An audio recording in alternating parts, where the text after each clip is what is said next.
Hello, everybody. Very good evening. Welcome to today's session. My name is Anuja, and today we are meeting to decode CLAT 2024 for you. So, here you go. We will be talking about the preparation strategy, and as you are already aware, we'll be focusing on the English language section because that is what I am concerned with at the moment. So, everybody who is planning has already planned to take the paper should watch this video. Is It's going to be super important and I'll keep it very to the point. I know time is very precious.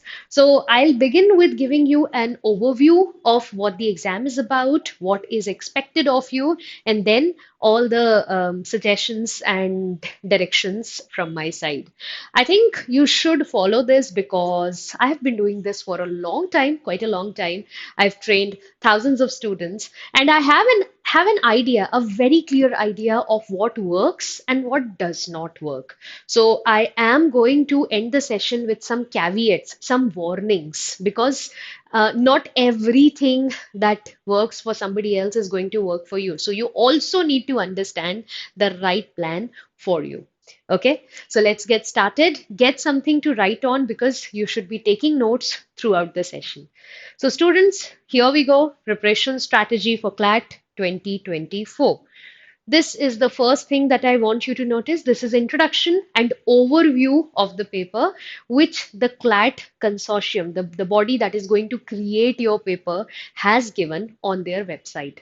Now, as of now, they're talking about the UG CLAT 2023 paper, and I have taken the liberty to just bring it here because CLAT 2024 is most probably going to be on similar lines. And the date is going to be announced, but it is expected to be in December this year, which means December 2023. And right now we are in January. The exam is going to be in December. That means you have got an entire year to develop your section. English section, which is the soul, the backbone of this paper. It is going to drive your legal comprehension section. It's going to drive your critical reasoning section. So it's very, very important that you take this 12 months period very seriously. Now, if I give you an idea of how this will be divided, so let us just divide it into two parts of 6 months. So the first 6 months we can focus on the basics, but the next 6 months will be about making ourselves better and ready for the competition. So what do I mean? Let us further divide it. These 6 months can be 2 plus 2 plus 2. So the first 2 months are just about developing interest. Many of you don't read at all, don't solve RC passages, don't attend classes on these topics, but this is the time where you try to do all of these things, okay? Just to get started and do your bit, just a little bit at one time, okay? The next 2 months can be about solving a lot of questions. Theory is definitely incomplete if you're not using it. So the next 2 months could be about solving a lot of questions, taking a lot of mocks, understanding where you're falling short.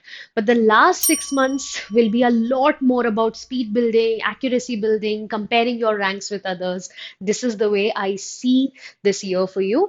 And I think it's a good enough time to improve. So please do not waste even a single day because we have got work to do. Let's see what the consortium is saying about the format. So they say we will focus on evaluating the comprehension and reasoning skills of the candidates. So they want you to understand something, whatever is written, and also the logical ability part. You should also be able to understand, make sure whatever this means, right? So you should be able to apply logic there. It's about your reasoning ability, it's about your comprehension ability.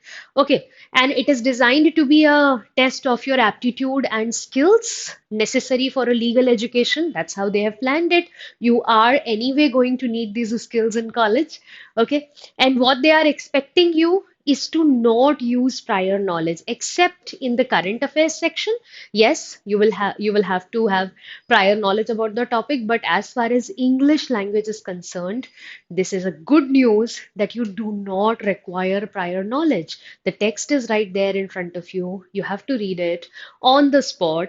And the thing is, it is an unseen passage, not just for you, but for everybody. Okay? So that's the thing, right? Moving on to what they specifically say about the English language section. They say in this section, you will be provided with passages of around 450 words. That means let's expect something like 4 to 5 paragraphs in the section. These passages will be derived from contemporary or historically significant fiction and non-fiction writing. That's pretty much everything. So fiction, which is more of stories, and non-fiction, which is more of reality. It could be fiction, it could be non-fiction, it could be something very contemporary. That's why we read newspapers, we follow editorials, and could also be something which is historically significant, right? That means basically anything under the the blue sky could be asked. But yes, it would be of a standard that a 12th class student should be able to read in about 5 to 7 minutes. That gives you an idea. One RC around 5 to 7 minutes, six RCs 30 to 35 minutes, we should be done. And believe me, most of you will be done in 30 minutes, right? So that's the format. For the past 3 years, we have been getting 30 questions in the English language section. This is divided in 6 passages. So each passage gets a share of 5 questions, 6 into 5. We get a total of 30. However, the paper creators have said that they can give you anywhere between 28 to 32, roughly 20% of the paper. So that is the format. Now let us talk about the question types that are most expected. So question types about the main point, the theme of the passage are quite common. Okay. Sometimes where you have to draw inferences and conclusion, you're given partial information. On the basis of that information, you take the hint and you infer something based on your ability of deduction. That's a common question type. Summary making, identifying the main conclusion. If there are different arguments, then you have to compare and contrast them. This is again everything that the consortium is saying, not my words, theirs. Okay. Understand the meaning of various words and phrases. That simply tells you that they are interested in asking vocabulary in context. They will give you a context, they will highlight a few words, idioms, phrases, and they will ask the meaning of that thing. That means vocabulary building is a very important skill that you need. Okay. So, tone questions are also asked to add to this list. How is the author feeling? What is the mood of the author? What's the writing style? Those questions are also asked. Okay. So we have talked about the question types, the basic format of the paper. Now let us summarize everything. So if you are preparing for CLAT, what skills should you focus on? I think the first and the foremost skill is the reading practice. Some of us read, some of us don't. Some of us read, but we don't read for long periods, and that's not going to work because the exam is going to make you read for 2 hours. You need that kind of reading practice. Also, not just reading, but you also need RC solving practice. These are two different things. Obviously, when you have free time and you're reading a story, it's a different feeling. But when you are under pressure, under duress, and you're solving RCs, that's a different feeling. So we need to remember that RC solving and reading practice both have to be taken ahead together. We also need to have a decent functional vocabulary because there will be a lot of questions on vocabulary. Students, do not forget they are going to ask you questions on the meaning, synonyms, fill in the blanks, figures of speech, literary devices, tone words. It's going to be a very scoring part. Okay. You also need speed because, after all, it is a competitive exam. So you have to be fast. You have to be quick on the spot. So you need speed. These are the basic skills to focus on. But above all, you need accuracy. Speed would be absolutely mindless if you're not getting your answers correct. So you need to be fast, but you also need to be accurate, if not 100% of the time, then at least 80% of the time. Now, how is this going to happen? How am I going to develop all these skills? Which brings us to the next part. What is the perfect schedule for me if I'm a CLAT aspirant? What do I do? So make sure that you take out some time for the editorial reading. We are anyway reading the Hindu with you every day. So that is a support system that you have. Please read the editorials. That will take care of the reading part. Take out time to solve RCs. I think you should solve 6 RCs per day. CLAT is also expecting you to solve 6 RCs. Okay. Remember, at least try to learn 10 to 15 new words every day. That is a necessary part of your timetable. And whatever time you have remaining should go into diversified reading. So when I say diversified reading, I simply mean maybe someday you go visit a blog or a website like Aeon, or maybe someday you could just open a magazine like Frontline and see what magazine articles are like. So just do a little bit of diversified reading to become an experienced, seasoned reader.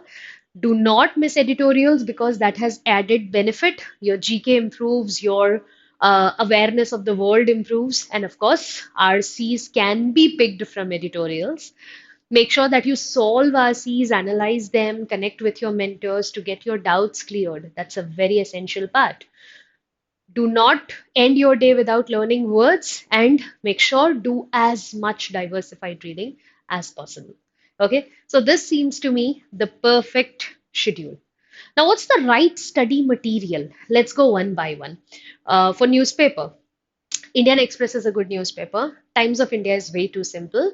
The Hindu is really good, but you can start with the Indian Express and later become ready for the Hindu. Do not read something just because others are reading it and you don't follow it at all, then don't read it. So you could start with the Indian Express, then go to the Hindu. So that's one thing. For RC solving, make sure that you solve all the previous year papers, at least from 2020 onwards, solve all the previous year papers so that you know the exact difficulty level. You will be very happy because the difficulty level of English passages is not high. Other than that, you can pick up any good material like ours, or maybe some publication like Arihant, or any other publication which has RC passages. But again, the difficulty level needs to match.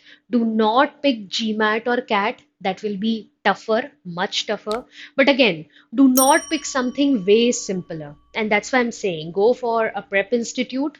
They'll provide you the difficulty, the correct difficulty level content. Okay. Our material is called RSMs, Rankers Study Material, and that has got a lot of practice questions. You can definitely do your RC practice from there. For vocabulary, you need to cover high frequency word list. Now, what is this high frequency word list? It has all the important words which are most commonly used. You need to cover that. Our material has it, Word Par Made Easy has it, and many sources you will find wherever there is this material of competitive exams, they do have the high frequency word list. At least do that much. Other than that, the words that you are getting during your general reading, that obviously you have to cover. Okay, so what's the right study material? A bit of this, a bit of that, a combination of things to keep you going. And yes, a good mock test series, because the kind of things that you will learn after taking a mock, nobody is going to teach those things to you. It's all about self learning at that point. So please make sure that you write a lot of tests and in the same amount of time. Okay, do not be too easy on yourself and do not be too harsh on yourself. Use the same amount of time.